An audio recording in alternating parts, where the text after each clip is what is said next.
부풀어 오른 배터리 어떻게 버릴까요?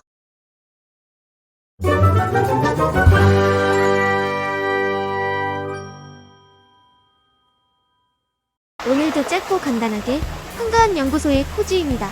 배터리 임신 배터리? 우리 반려는 이렇게 부르기도 하는데 정확하게는 배터리 스윌링, 즉 배터리 내부의 화학 반응이나 열에 의해 가스가 생성되어 배터리가 팽창된 상태를 말하는데요. 일단 배터리가 이렇게 되면 없습니다. 그러면 어떻게 버려야 할까요? 그냥 쓰레기통에 버리면 왠지 그리고 실제로도 위험하거든요. 지금부터 한가한 연구소와 함께 올바르게 버리는 방법을 알아봅시다.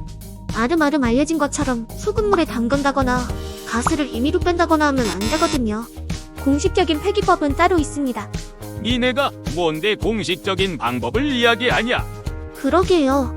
저는 집구석 백수인데 뭘 알겠습니까? 그래도 배터리 폐기 관련 협회에서 오래 만든 매뉴얼과 배터리 제조사에서 제공한 안내 영상 등 신뢰할 수 있는 자료를 바탕으로 관련 기관에 문의해 정리한 내용이니 믿고 따라와 주세요. 부풀어진 배터리는 충전하지 말고 사용을 멈추세요. 화재 위험이 있습니다. 소금물에 담궈서 방전시키는 것도 금지. 임의로 배터리에 구멍을 뚫어 가스를 빼는 것도 위험합니다. 스윌링된 배터리는 정상적인 배터리보다 얼고 충격과 습기에 매우 취약합니다. 배터리에 산소나 수분이 더 이상 침투하지 않도록 배터리 전체를 내부로 잘 감싼 후 폐건 전지함에 넣어주세요. 충전 단자나 전선이 노출된 경우 절연 테이프로 절연 처리를 한 뒤 외부로 감아주세요. 저 같은 경우 전자제품에 배터리가 내장되어 있었는데요. 보조 배터리나 스마트폰 정도의 크기라면 제품 전체를 내부로 감아서 폐건 전지함에 버리시면 됩니다. 그런데 저는 태블릿이라서 좀 애매했어요. 폐건 전지함에 넣기에는 살짝 큰 것 같아서요. 소형 가전수거함이 있다면 내부로 감아 그곳에 넣으면 베스트인데 저희 동네는 안 보이더라고요. 그래서 한국배터리 순환자원협회에 문의 전화를 드렸고 상담 내용을 정리하면 다음과 같습니다. 저는 통화 당시 이미 태블릿을 열어 전선은 잘라서 절연 테이프를 붙여놓은 상태이고 배터리가 고정된 접착제만 뜯어주면 되는 상황이라 배터리만 빼서 폐건 전지함에 버렸습니다.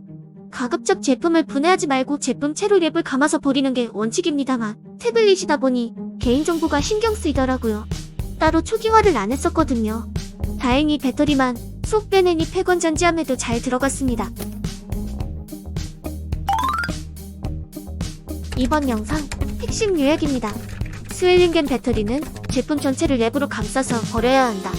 스마트폰이나 태블릿에서 스윌링 증상이 확인되면 메모리 카드를 제거하고 제품을 초기화하자. 바로 터지지는 않으니 추가로 충전만 하지 않으면 잠깐 사용하는 건 괜찮아요. 이렇게 해야 개인정보 걱정 없이 안심하고 제품을 버릴 수 있다. 뭐 초기화하지 않고 버려도 누가 굳이 가져가서 켜보진 않겠지만요. 더구나 지자체에서 위탁하는 사업이니 안전하게 폐기될 겁니다. 다만 개인정보 유출 사고 위험은 낮을수록 좋고 내가 직접 하는 게 가장 확실하니까요. 오늘 준비한 이야기는 여기까지입니다. 짧은 영상에 여러 내용을 담다 보니 설명이 충분했는지 모르겠네요. 아무튼 도움이 되셨다면 좋아요도 한번 눌러주시길 부탁드리며 오늘도 여유롭고 한가한 하루 되세요. IT 일상 요리